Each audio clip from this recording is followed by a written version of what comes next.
Assalamualaikum warahmatullahi wabarakatuh.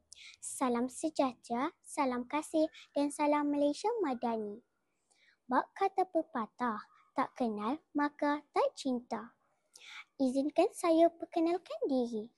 Nama saya Hana Nur Azhara binti Ahmad, berusia 12 tahun dari Sekolah Kebangsaan Wan Ibrahim, Kuala Lipis, Pahang.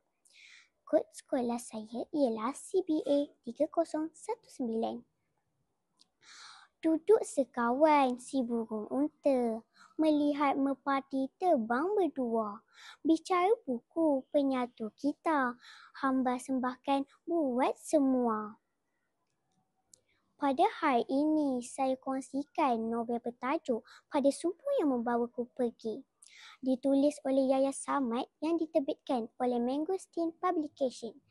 Novel ini mempunyai 391 muka surat dan 34 bab.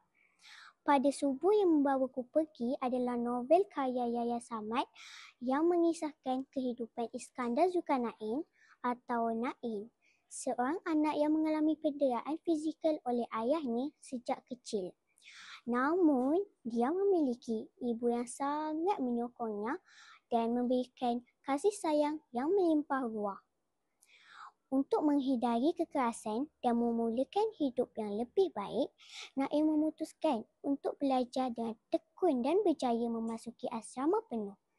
Namun, ia juga harus menghadapi masalah kesihatan yang menguji keteguhan dirinya menghadapi cabaran. Sepanjang cerita ini, Naim berjuang untuk mencapai kejayaan meskipun banyak tantangan yang harus dihadapi. Dia berusaha untuk menjadi lebih kuat dan lebih berdikari, baik secara emosi maupun fizikal.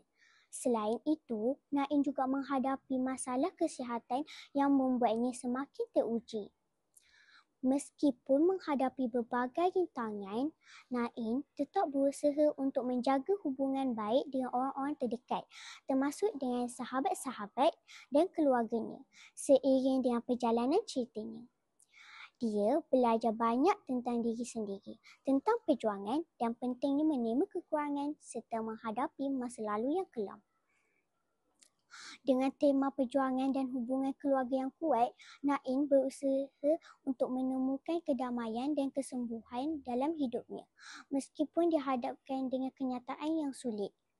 Cerita ini mengeksplorasi tema keluarga, persahabatan dan cinta, serta bagaimana Naim berusaha mempertahankan hubungan-hubungan penting dalam hidupnya, meskipun menghadapi pelbagai rintangan. Cerita ini berakhir dengan Naim yang mendapatkan pemahaman yang lebih dalam tentang dirinya dan hubungan-hubungan yang penting dalam hidupnya, serta lebih siap untuk menghadapi masa depannya.